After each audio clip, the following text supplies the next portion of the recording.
Саламатсыздарбы, урматтуу НТС телеканалдын көрүүчүлөрү. Эфирде кайрадан эсимде телеберүүсү. Биз бүгүнкү берүүбүздү Совет бийлиги орногонго чейинки Кыргызстандагы кыргыздар арасындагы билим берүү системасы, дал ушул системасы тууралуу айткыбыз келет. Анткени буга чейин, азырга чейин көпчүлүгүбүздүн баягы мээбизге сиңип калган нерсе бар. Совет бийлиги орногонго чейин кыргыздар арасында, Кыргызстандын аймагында мындай системалуу түрдө ыраттуу мындай билим берүү системасы болгон эмес деп. Ооба, балким мындай кеңири азыркыдай массалык баарын камтыган билим берүү система болбосо дагы, бирок билим берүү системасы калыптанып калган билим берүү системасы болгон, баардыгын камтыбаса дагы. Жана анын көрүнүктүү өкүлдөрү да болгон. Бул тууралуу бизге бүгүн кеңирээк айтып берүү үчүн изилдөөчү Жолдошбек Кулов ага келип отурат. Саламатсызбы, Жолдошбек ага? Кош келипсиз.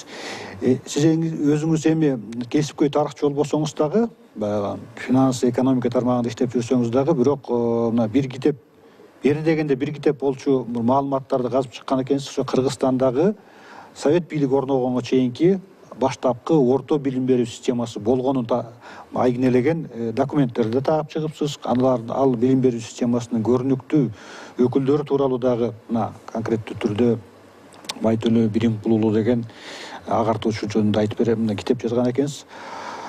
Сиз бул теманы, бул маселени изилдөөгө кандайча киришип калдыңыз?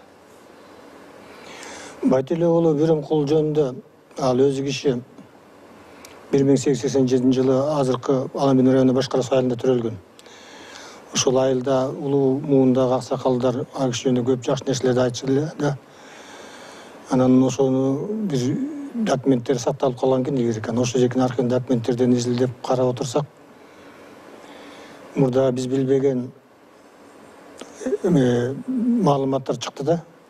1907 жылы Бишкек шаарында мектепти бүтүрүп диплом алганын, 1912 жылы айылда мектеп ачып мугалим болгонун, анан педагогдук кызматын Совет бийлиги келгенде дагы 30-жылдарга чейин улантканын, анан 30-жылдардан баштап партиялык кызматка барып, ошол учурда 46 жашында коммунисттик айыл чарба мектебин бүтүп, айыл чарба адистигин алганын, анан партиялык кызматтарда жүргөнүн маалымат алып калып, анан ошо жекен өмүр баянына кызыгып калдым да, анан ошо изилдей баштадым да. Ошондон анан кийин биринчи ошо падышанын убагындагы алган мектебинин атын Бишкек шаарында татар мектеби деп коюптур. Анан архивден изилдесек, ал жөнүндө көп деле маалыматтар жок экен. Анан кийин да издеп отуруп, культурное строительство Киргизии деген бир архивде сборник документин бир материал бар экен. Ошондон карап отуруп, ошо 1919 жылы канай болуштугунда өкмөттүк мектеп ачылды деген маалымат чыгып калдык да. Ошонун изи менен кайра ошол Бишкек уездинин билим берүү фондуна кирип, ошондон Байтөлө уулу Биримкулдун дагы бир 1919 жылы Бишкек уездиндеги билим берүү бөлүмүндөгү өздүк делосун табылып калды. Анан ошо жекени делону ачып карасак, 1907 жылы билим алган тууралуу күбөлүгү турат. Кадимкидей чоң татынакай түстүү күбөлүгү бар экен. Ошо күбөлүктө экзамен берип, анан ошо тапшырылган экен. Араб арабы менен жазылган. Араб арабы менен. Описте да жазылып турат. Особенный документ на арабском шрифте деп. Анан ошо жекени Академия науктагы окумуштууларга барып окутуп, которуп, Алакөзов Азамат деген жаш окумуштуу жигит которуп берди. Ошондогу экзамен берген сабактарын карасак, араб тили, ислам тарыхы, хадис жана Мухаммед пайгамбардын осуяттарын боюнча сабак экен. Анан араб тили боюнча жазуусунчу стилистика экен. Андан тышкары кызыгы математика, география, геометрия, табиаттануу, орус тили деген сабактар боюнча да экзамен берген экен. Анан ушундай бир ошо экенсин Бишкек уездиндеги Совет өкмөтүнүн мектебине орношуп атканда 1919 жылы 26 январында арыз жазып, ошол медресени бүткөндүгү тууралуу күбөлүгүн тиркеп, Андан тышкары жазып атат, мен педагогикалыктагы тажрыйбам бар деп. Демек, бұл Совет өкмөтүнө чейин мугалим болдум деп далилдеп, ошо архив документтерден чыгып калды да. 19-жыл болсо, ага чейин ал 12 жыл мурда мектепти бүткөн экен, 7-чи жылы бүтсө, 10-12 жылдык тажрыйбасы бар экен да. Тажрыйбасы бар. Тактоочу суроода мына ал медресе болгонбу же мисалы медресе десе азыркы түшүнүктө мында жалаң дин, ошол Куран, ошол динге тиешелүү болгон нерсени окутат деген бизде түшүнүк калыптанып калган да. Ошол 1907-жылы бүткөн медресеби же кандай мектеп болгон, анын типи кандай болгон, мындай статусу кандай болгон негизи эле анын? Эми буну биринчи башында архив документти тапкандай мен деле түшүнгөн жокмун. Бул эмне болгон? Орус түзем мектеби, жана гимназия дегенсин гимназия окшобойт.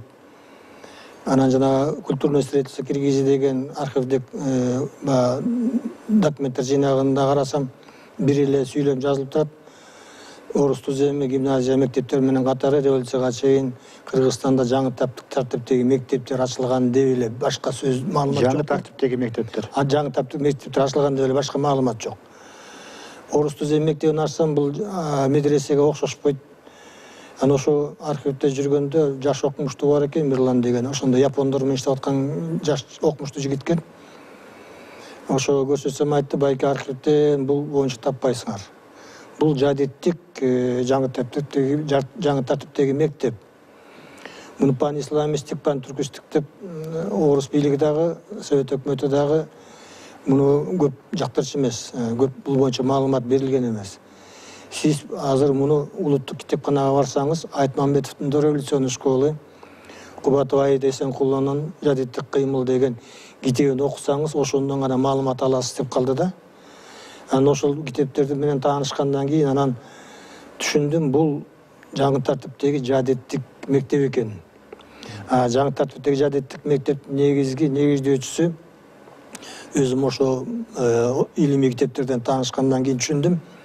Муну Крым татары Исмаил Гаспринский 1884-жылы Бакчысарайда ачкан экен. Крымда. Бул араб тилин, ислам тарыхынан тышкары светтик билим деп коебуз, кадимки эле математика, география, жаратылыштануу, астрономия. Ошол сабактарды окуткан ошо менен катары эле.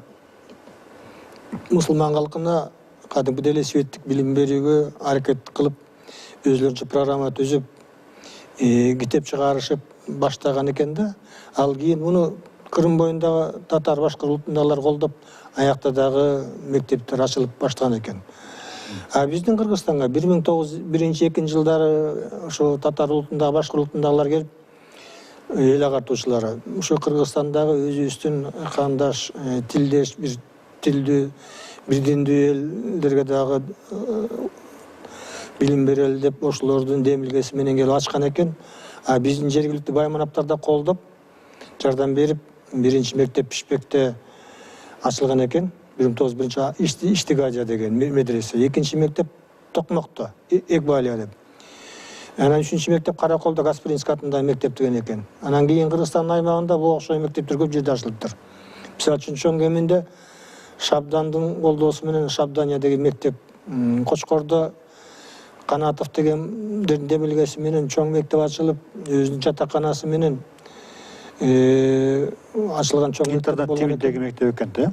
Ошо жадиттик жаңы тартиптеги Кочкордо.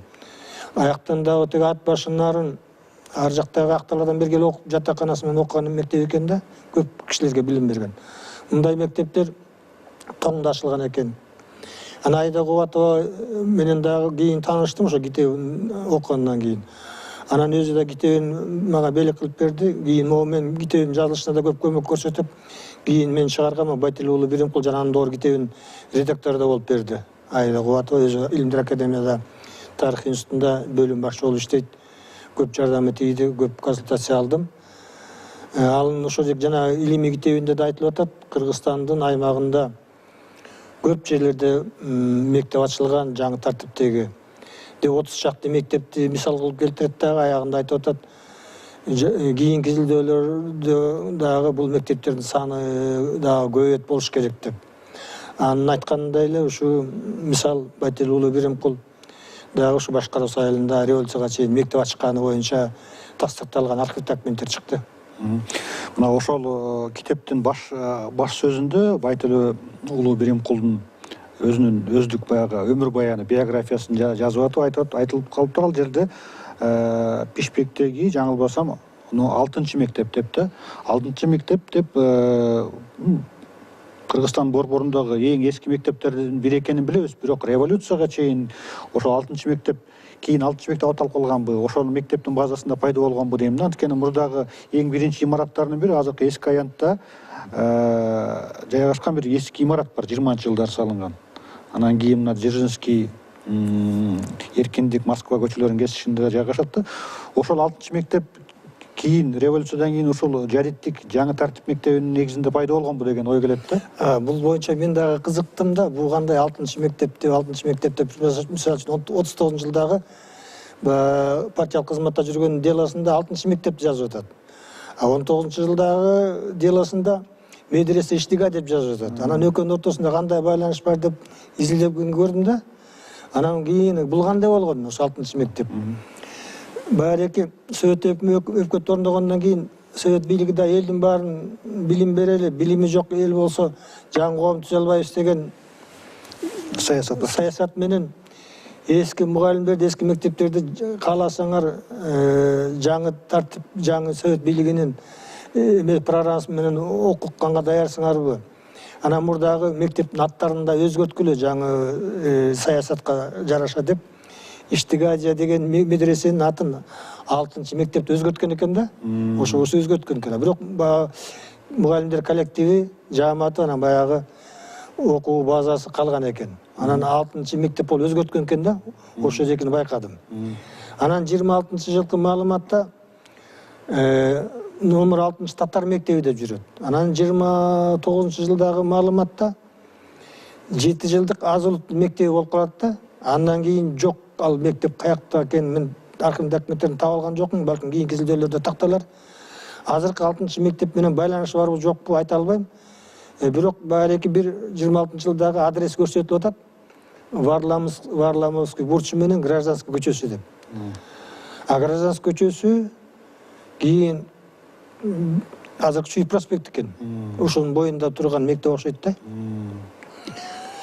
Ошонун боюнда мектеп окшойт. Анан ал кийин кандай өзгөрдү, 6-чы мектеп болдубу тактай албай атам, бирок буга кошумча изилдөөлөр керек го дейм да. Ошол Байтел Биримкул уулунун кайтып келсек да, Биримкул Байтел уулунун тагдырына. Ал өзү мисалы буга чейин дагы калыптанган бир мындай стереотиптик түшүнүк бар да. Совет бийлигине чейин билим алгандар бул байманаптардын, колунда барлардын гана балдары болгон депчи. Бирок Байтел Биримкул Байтел уулун карасак, өмүр баянын ал карапайым эле адамдардын баласы болуптур, байманат дыйкандын кадимки эле карапайым дыйкандын баласы болуптур. Ал кандайча билим алып калган? Ошол ал убактагы мына байманаптардын гана балдары билим алган мектепте окуп калган. Эми мисалы үчүн биз байманап десе эле сиңип калганда, бул эзүүчүлөр эзүүчү тап, жалаңба, малай жумшап, карапайым калкты ezген деген түшүнүк сиңип калбады эле. Көрсө андай эмес экен да. Ошо байманаптар деле асты мисалы үчүн падышалык Россиянын учурунда Казанга чейин билим алып, Бакуга чейин, Стамбулга чейин барып билим алып, башка элдин астайга кетип маданият өсүп атканын байкап, анан улуучул сезимдерди өсүптүр да. Намыстанып. Анан кой, билимибиз жок болсо, келечегибиз жок экен. Деп анан жана татар агартуучулардын колдошуп, каражаттарын берип мектеп ачып. Анан эми балдар ар кандай да, кедей болобу, бай болобу, жөндөмүнө жараша да. Анан баардыгы ийгилектүү, жөндөмдүү балдарды да билимге тартканда, ошо Байтел уулу Биримкулду Бишкектеги татар мектебине ошол жергиликтүү эле байманаптар колдоп, мисалы үчүн Үчбай, Султан Өзбеков, Ашыр Өзбеков, Обонбай Борбодоев 3 баласын жөнөтүп атканда, Байтел уулуун кош берет, жаш балдар жанына көз баш болуп бергин деп, анан 4 жыл мектепке кеткен каражатын, жатаканасын, тамак ашын, мектептер окуу куралга кеткен, окуу куралдарына кеткен каражатын, мугалимдердин айлык акысын батирлерин кошо берип, жардам берип окутушкан да. Андан тышкары кийин келгенде дагы боз үйлөрүн берип, тамдарын берип, отун суусунан жардам берип, мектеп ачканга жардам беришкен. Ошо Беримкулга, Беримкулга жардам берген. Кийин айлыгы кайтып келгенде. Кайтып келгенде, мына бул эл наң сезими да, анан жана Баймановдордун астында да прогрессивный кишилер болгон да. Ошолор деле баягы кийинки келечекти ойлошкон. Билимсиз болсок артта калып калат экенбиз. Заман өзгөрүп атат. Баарын көрүшкөндө ошо келаткан билими жок эл боло албайт экенбиз. Өзүнчө бир коом, мамлекет боло албайт экенин түшүнүшкөндө.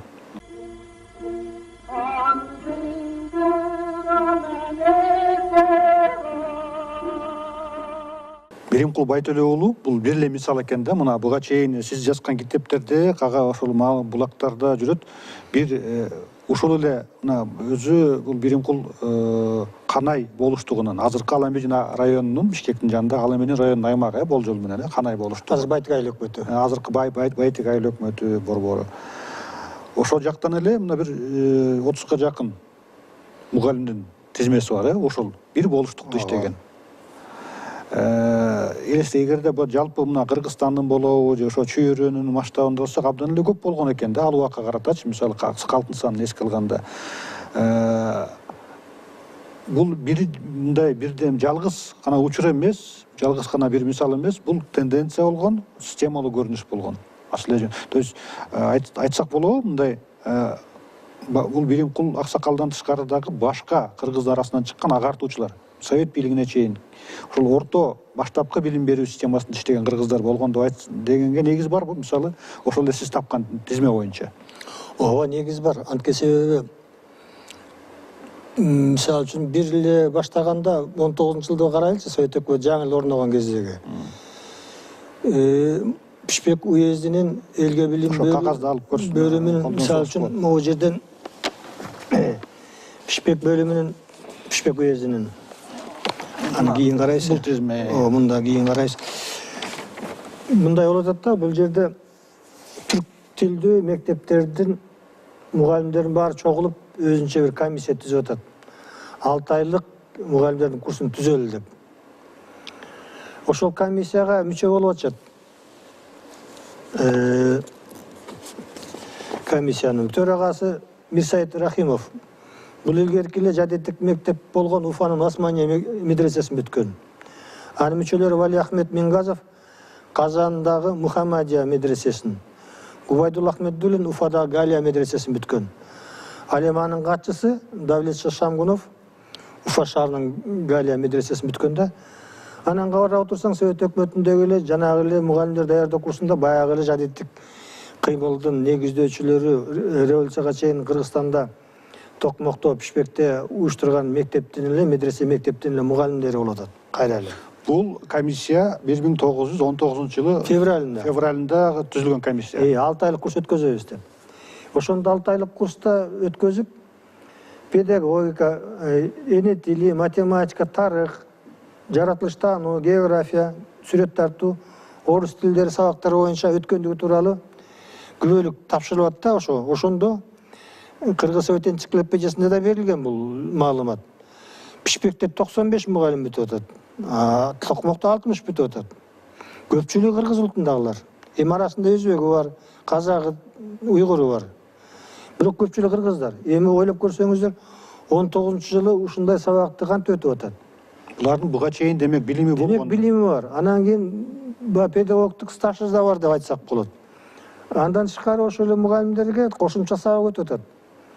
Агрономия боюнча гидротехника, ветеринария, баларычылык, токойчулук, багбанчылык деп кошумча сабак өтүп атат.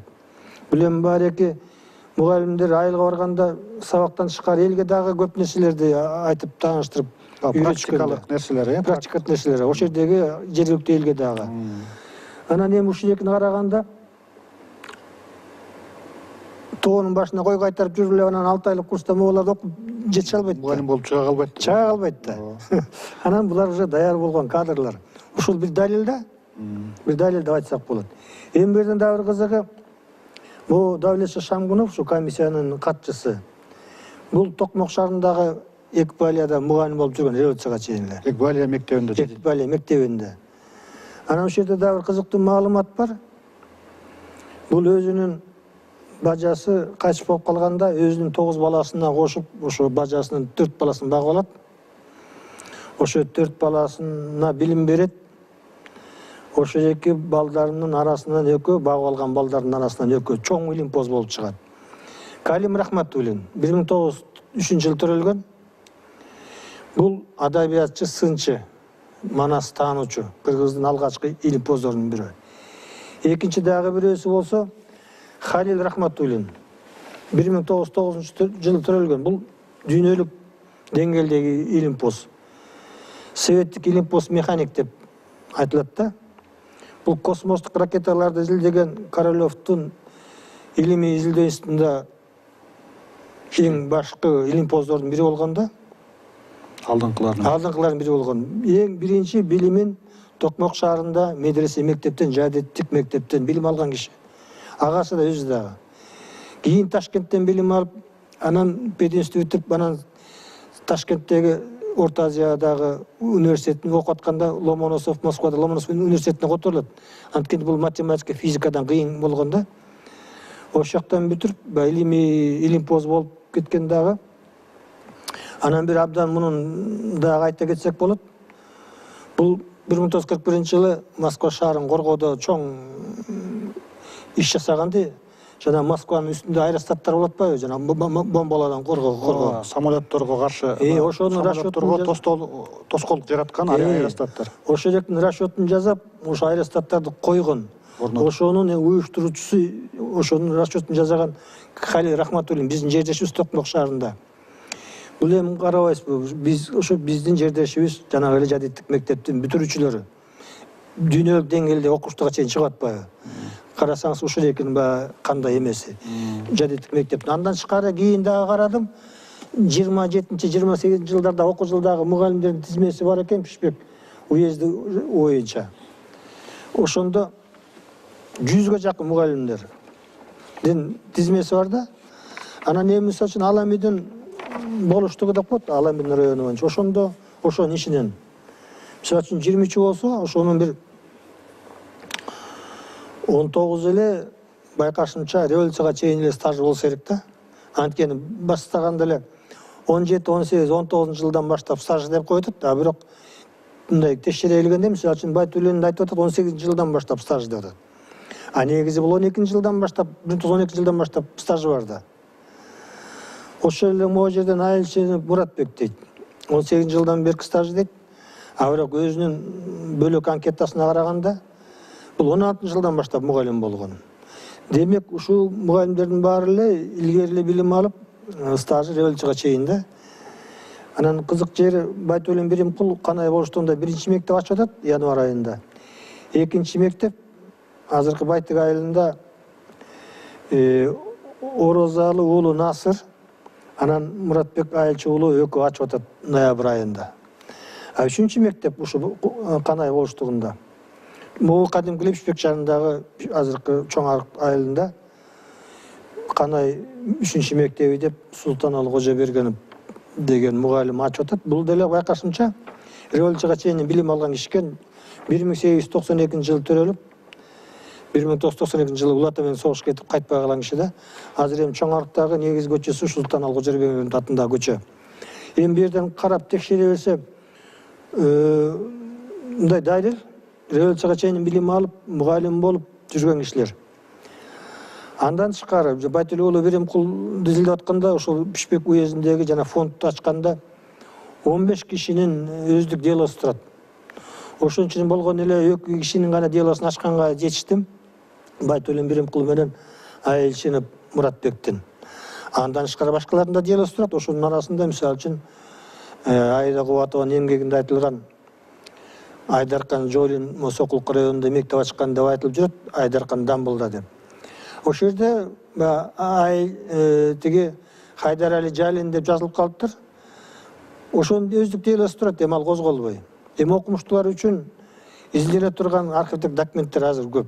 ошолорду ача берсе эле четинен чыгат. Мисалы үчүн тизме боюнча деле бул ушул эмелердин баары, архив документтердин баары ошо Кыргызстанда революцияга чейин мектептер болуп, жүздөгөн балдар, кыздар билим алганы жөнүндө айгиленет да.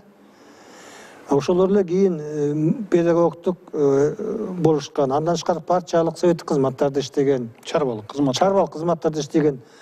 Ошо революцияга чейин эле билимдүү катмар түзүлүп, ошо биздин мамлекеттүүлүк болушубузга, мамлекеттин түзүлүшүнө, кийин ошо жекинин калыбына келип бутуна турушуна ошол жадиттик мектептердин жасаган орду абдан чоң деп айтсак болот. Эми кайрадан тиг Биримкул Байтөлө уулунун тагдырына кайтып келсек да, мына биз 19-жылы ал мугалимдик курстан өтүп, ага чейинки билими бар, мугалимдик 6 айлык курстардан өтүп, тиешелүү баягы квалификация алып, мугалимчилик совет бийлиги учурунда педагогикалык ишмердигин баштап жатат да. Ал эмнеси менен өзгөчөлөнө алган, кайсы бир урунттуу учурларын белгилей аласыз ушул Биримкул Байтөлө уулунун ошол совет мезгилиндеги ишмердүүлүгүндө? Мисалы үчүн көп кишилерди байкасаң, же чарбалык партиялык кызматтар менен өтүп кеткен, же болбосо педагогикалык кызматта гана жүргөн кишилер да. Билимдүү адамдар. Билимдүү адамдардан. Байтөлө уулу Биримкулду карасаң, революцияга чейин билим алып, мектеп ачып, совет өкмөттө биринчи мугалим болуп, андан кийин өмүрүндө бурулуш болгондо, эми жана педагогторду, мугалимдерди совет өкмөтү абдан алдыңкы астага коюп колдонгон, анткени айылда билимдүү адамдар ошолор болгондо. Өкмөттүн жаңылыгын деле, ошо саясатын деле жасай тургандардын бирден бири мугалимдер болгондо. Муну партияга кабыл алышат, 25-жылы кандидат болуп, 28-жылы партияга кабыл алып, анан 30-жылы муну райкомго кызматка алып кетет. Анан ошол райкомдо кызматта жүрүп, иштеп, көзөмөл комиссиясында катчы болуп, андан кийин суу чарбасынын бөлүмүнүн башчысы болуп, жер бөлүмүнүн башчысы болуп, анан кийин 46 жашында муну жогорку коммунисттик айыл чарба мектеби деп коет экен. Азыр мурда Комвуз деген аты менен белгилүү экен. Толук айтканда бул Киров атындагы жогорку коммунисттик айыл чарба мектеп деп айтылат экен да. Бул 1930-жылдан баштап 39-жылдары Кыргызстанда айыл чарба адистиктерин даярдап берген экен да. Бул жана зооветеринария жагынан да, агрономия жагынан дагы ушул айыл чарба керектүү, айыл чарбаны уюштуруу механизмдеги Фрунзе шаарында. Ошо боюнча адистерди көп даярдаган экен. Анан карабайсыз, ошо жеки бурулуш жасап, партиялык кызматка барып, андан тышкары 46 жашында студент болуп атат. 46 жашында. 46 жашында студент. Коммунисттик вузга, Бирок анда чектөө болгон экен, 35 жаштан өйдө албайбыз деп. Бул ошо жаштар менен чогуу билим алып. Анан бул чарбалык кызматтарда райондо, анан кийин колхоздорду уюштуруп жүргөн киши да. Анан могулеки кийинки акыркы кызматы Каганович районунда райкомдо иштеген. Ошол жерде анткени азыркы Сокулук районунда.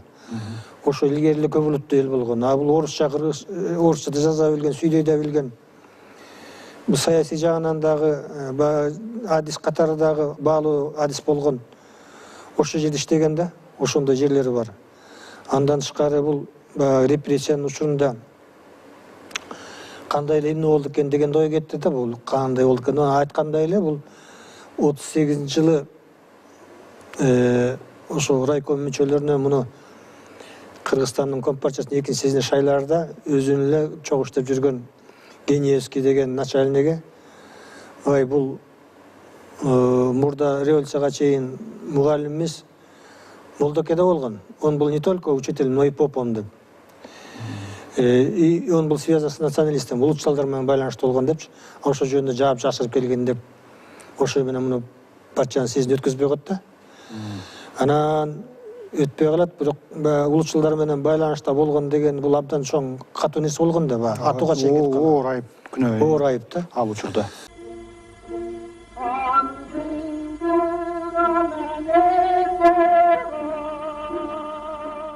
Анан эми ошо аман калганы мындай болгон экен. Ошол маалда булар компартиянын 2-съездине кетет, райондогу делегаттар, райкомдун 1-секретарь Николаев менен кошо. Барган Николай өзү съездге кирбей калат. Өрсанның атасы эсерлердин партиясында мүчө болгон экен. Ана ошонун жаап жашырган атасы менен байланыштуу болгон деп кетирбей өткөзбөй кайра келип, кезексиз чогулуш өткөзүп, НКВДнын районунун чоңу баш болуп, бизден каташылып кетип калыптыр, 40 кылык жоготтурбуз деп, калган орун басарлардын баары бизден да ката кетириптир деп эптеп жана Николаевден кутулуш үчүн аны райкомдун бюросунун мүчөсүнөн, плен мүчөсүнөн чыгарышып, эстери болуп калса Байтул унутуп калса керек да. Андан тышкары ошо көп эле башка райондорго, анан башка кызматтарга которулуп кетип, ошондо райком биринчи жылы аман калып калыптыр Байтулун. Анан кайра эле 39-жылы келип, дагы Компартиянын 3-съездине шайлап атканда дагы чыгышат. Он был не только учителем, но он был учителем в религиозной школе деп. Дагы өткөзбөй койшот. Бирок 39-жылы уже репрессиянын жаргылчагы уже баскандай түшкөн да. Ооба. Ошо менен калып аман калганда, ошентип анан бул ошо партиялык кызматтарда жүрүп, кийин ошо 41-жылы катоорудан кийин согуш башталардын астында жарык дүйнөдөн өтүп кеткен да. Сиз эми баягы кесипкөй тарыхчы эмес болсоңуз дагы ушул материалдарды, ушул китепти жазып архивтерде отурдуңуз, туурабы? Баягы изилдөөчү окумуштуулар менен дагы мындай маектешип жолугуп аттыңыз да. Ушул багытта, ушул кыргыздын совет бийлиги орногонго чейинки кыргыз арасынан чыккан агартуучулар жөнүндө, негизи ошону мындай система болгон, болбогону тууралуу Кыргызстанда изилдөө бар бекен негизи? Ушуну таап алдыңбы? Мындай илимий изилдөөлөр, аракеттер. Мисалы үчүн жана Айтмамбетовдун «Дореволюционный школа» деген китеби бар экен да. Бул эми 1961-жылы чыккан китеби экен. Эми советтик көз караш менен. Советтик көз караш менен. Бирок Айтмамбетовке баа бериш керек.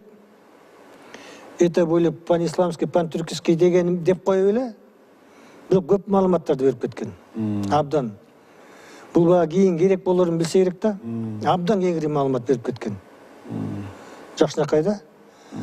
Мисалы үчүн Токмокто Икбалия мектебин тимеле тизмектеп, кайсы мектеп кандай сабак берген, мугалимдер кандай болгон, канчасы менде окуган класстарынан бери жазып кеткен да.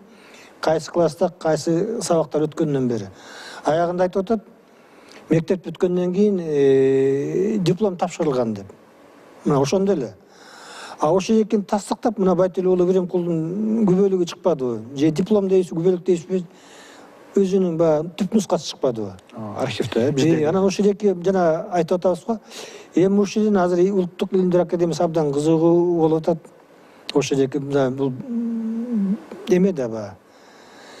Биз айта турган нерсе да мынакей ошого жооп да ба, билим албаган дегенге мынакей документалдык далил. Документалдык тастыктаган документ болуп атат. Айтмамбетов көп айтып жазып кеткен. Саптардын арасында деп коет го, между строк деп. Ооба. Атайын бар эки пан-ислам, пан-түркис деп коюп туруп, бирок көп маалымат берип кеткен да. Ошону байкадым. Андан тышкары Айда Кубатова дагы өзүнүн жадиттик кыймылында көп жакшы материал берген. Жакында эле толукталып дагы китеп чыкты. Базаркул Данияров биринчи педагог деп. Абдан сонун, ошондо дагы Данияров биринчи улуу тиги жогорку билимдүү педагог болгонун, анан өзүнүн биринчи алгачкы билимин чоң эминдеги Шабдандын медресесинен окуганын, жадиттик мектептен. Ошо менен катар Касым Тыныстанов, көптөгөн ошол убактагы окумуштуулар жөнүндө маалыматтар болот да. Архив документтердин негизинде. Ошо мен байкагандан андан тышкардагы болсо керек. Ошо мен окуган жана 3 эмгекти айтып атам. Жана Данияров жөнүндө жазган китеп абдан сонун жазылыптыр. Эки кызы жазып атат, Кутбежи анан Асел Данияровалар. Ошол жакында эле чыкты, презентациясына да катышып көрдүм. Абдан жакшы маалыматтар да, аны биз үчүн абдан жакшы маалымат. Эми мына кеңири көрүүчүлөр үчүн түшүндүрө кетип тактай кетсек да, мына Айда Кубатова буга чейин 1-2 жолу келип ошол жадидчилик кыймыл, жадидизм тууралуу маалымат берген. Эми дагы жолу эске салып койсок, бул ошол ислам, ошол татар-башкыр улутундагы 19-кылымдын соңундагы, 20-кылымдын башындагы баягы агартуучулар, прогрессисттер. Прогрессист мындай ошол ислам динин карманган татар башкар улутундагы ошол кырым татарлар арасындагы агартуучулардын арасында негиздеген бир кыймыл болгон, туурабы? Ошолордун мындай изилдей алдыңызбы? Кыргызстандан тышкарыда чыгып, ошол совет бийлиги орношуу менен ошол жадитчилик дагы жана пантүркисттер, панисламисттер деп аларга жарлык тагылып, ошол ойдон токтоп калдыбы же ал кыймыл уланганбы? Ошол мисалы ага эми булар советтик өкмөттүн шартын кабыл алышып, советтик мектептерде мугалим болуп билим берүүчүлөрдүн белүүсүн уланта беришти да. Жанагы 19-жылдагы комиссия түзүлүп 6 айлык курстап атпайсызбы? Негизинин баары ошо жеке жанагы Уфадан бүткөн, Казандан бүткөн, Оренбургтан бүткөн мугалимдер эле улантып кетип атпайбы? Ошолордун арасында Ахмедуллин, Мингазовдор жана Кыргыз совет энциклопедиясында айтылып атат, алгачкы мугалимдер эмгеги сиңген мугалимдердин катарында болуп атат да. Ошондой наам алып атышат. Ошо совет өкмөтүнүн эле эмеге сиңип кетишкен билим берүү тармагыначы көп эле. Бирок айтылган эмес ошо жадиттик кыймыл жөнүндө. Или ошо революцияга чейин билим алдым деп айткан эмес. Анан көп эле жаап жашырышкан. Мисалы үчүн Байтуллин деле 39-жылы документинде 6 татар мектеби деп койгон, иштигади медресе жөнүндө эчтеке жок. Ошондой эле бир нерсени байкадым. Мисалы үчүн бир Тынали Тойбай деген партиялык кызматкер өзү байкашымча ошол эле Байтуллиндин окуучусу окшойт, 1903-жылы төрөлгөн. Кетмен Төбө районунда, Көгөрт районунда кызматта иштеп, 39-жылы Талас районунун аткаруу комитетинин башкармасы болуп турган кезинде анкетасын карадым да. Билими жөнүндөгү сапта өз алдынча окугам деп коет, орусча самоучка деп коюптур. Көрсөткүсү келбей атат. А мындайча баамдап караганда Байтуллиндин эле окуучусу окшойт. Анткени себеби Байтуллин менен акыркы документтерде 2 жолу кездешип атат да. Байтуллин ал эми районда текшерүү комиссиясынын катчысы болуп тургандан кийин ордуна как раз Тынали Тойбай келип атат. Анан эми ал илимди өзүнүн окуучуларын да кызматка койгон да. Мындай ушул боюнча байкалып атат, ошо революцияга чейин жадиттик мектептен алганын көрсөтпөй самоучка деп коюп койду. Азыркыга чейин жашырылып, эми себеби түшүнүктүү, ал эмнеге жашырынгандыгы. Анткени жанагындай айыптоолор болгондон кийин чындап эле бул изилдей турган чоң массив экен да. Жолдошбек агай, сизге чоң рахмат. Мына өзүңүздүн кокусунан бир нерсени баштап, бирок өзүңүз сүңгүп кирип, илимий изилдөөнүн бир мындай үзүрүн көрүп, мына ушундай китеп, ушундай жыйнакталып тартуулап отурасыз. Сизге бекем ден соолук каалайм, узун өмүр каалайм. Ушундай балким дагы изилдей турган, эми сөзсүз ишенем, анткени бир жолу бул изилдөө процессинин даамын татып калган адам, архивдерди, кагаздарды касып калган адам бул нерседен кутулбайт дагы, айыкпайт дагы да. Айткыңыз келбесе дагы билип турам, көп нерсени да изилдегиңиз келип тураттыр, айтчу, чогултчу нерсеңиз да көп деп ишенем. Ошон үчүн сизге бекем ден соолук каалайм, узун өмүр каалайм. Ушул баардык ушул багытта изилдөөлөрүңүз улана берсин. Ушул студияга келип бизге дагы кызыктуу маалыматтарды, чакан болсо дагы бир ачылыштарды айтып бересиз деп ишенем. Рахмат. Урматтуу НТС телеканалынын көрүүчүлөрү, эфирде эсимде берүүсүнүн кезектеги чыгарылышы болду. Кийинки берүүлөрдө көрүшкөнчө бар болуңуздар.